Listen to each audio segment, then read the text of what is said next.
Hello students, once again welcome to Chandrakant Patil Public School online class for the year 2020 and 2021.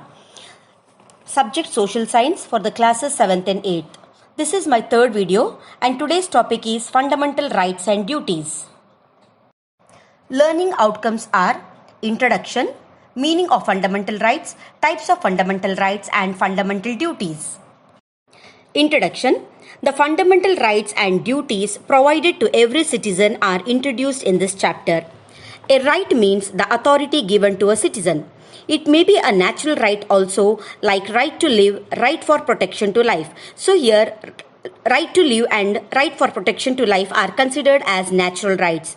It may be a legally acceptable right also, like right to equality, right to education, etc. So here, right to equality and right to education, etc. are legally acceptable rights.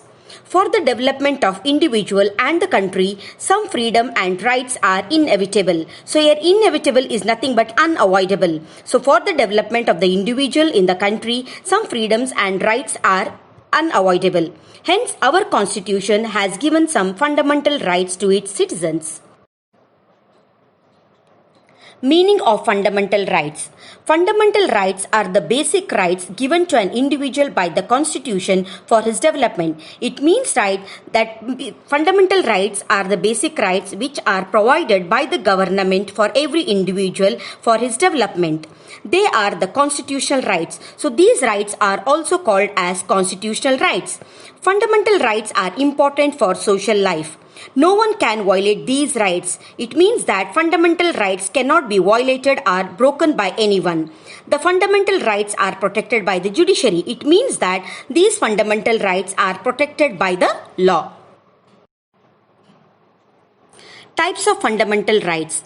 The Constitution of India has prominently provided 6 fundamental rights to all its citizens. Here prominently is nothing but importantly. So Indian Constitution has provided 6 fundamental rights.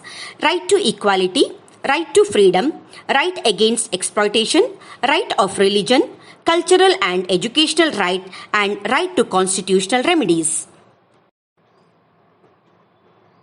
So here is the flow chart of 6 fundamental rights. Just have a look over this, children. Now let us study briefly among these 6 fundamental rights. In that first is right to equality. All are equal before the law. Nobody is above the law.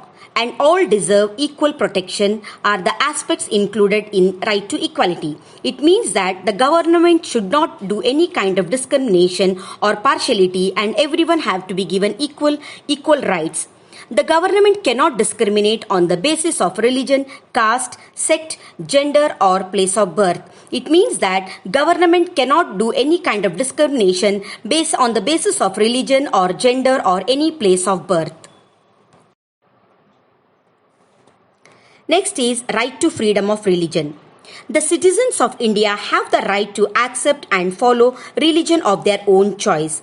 Everyone has the right to observe their religious practices without disturbing peace, discipline, hygiene in mind. It means that the citizens have every right to follow and accept the religion of their own choice. They have the right to observe and celebrate their religious practices, but they should not disturb the peace or the discipline or the hygiene in the minds. Next is right to freedom. The right to freedom given in the Constitution provides the following to everyone. Right to speech and freedom expression, right to participate in the peaceful public meetings, right to establish institutions and associations. It means that every citizen has the right to participate in any public meetings and they have the right to establish their own institutions and associations. Right to travel throughout the country without any restriction. They have the right to travel through any part of the country without any restriction. Right to live in any part of India. Right to take up any employment, business or occupation. So here employment is nothing but give work to someone and pay for it. Business, they can occupy themselves in any kind of business. And occupation is nothing but a job or a profession. Next is right against exploitation. Here, the meaning of exploitation is make use of someone unfairly or making use of someone in the unfair manner. The objective of this right is to prevent exploitation of poor, women, children and the weaker sections of the society. It means that the main objective of this right is to prevent such kind of exploitation over the poor people, women, children and other weaker sections of the society. In order to restrict exploitation in the name of religion, caste, gender and sect, the state and the central governments have enforced many laws. It means that in order to stop such kind of exploitation in the name of caste, religion, gender, etc., both the state and central government have brought forward many laws. Cultural and educational rights. This fundamental right protects the cultural and educational interest of the minorities. So here this right is specially meant to protect the educational interest and the cultural interest of the minorities. People have right to protect their own language, script or culture.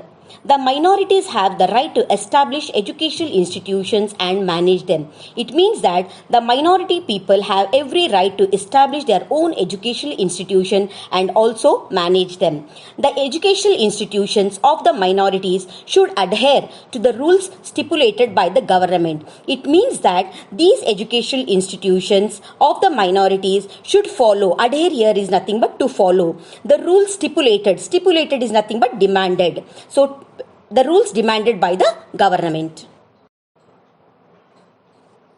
Right to constitutional remedies. So here remedies are nothing but the solutions or putting the matter into the right manner. A citizen has the right to approach the court of justice in the event of violation of the fundamental rights. It means that any person who violate or break the law of this fundamental rights, the citizen has the right to approach or knock the door at the justice. This is known as the right to constitutional remedies. Other rights can be protected by way of protecting this right.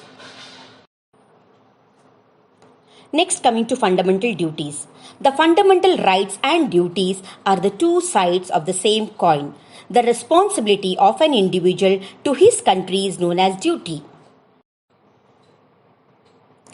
In the Constitution, 11 fundamental duties are included. To respect the Constitution, national flag and national anthem. To follow the noble ideals that inspired our struggle for freedom.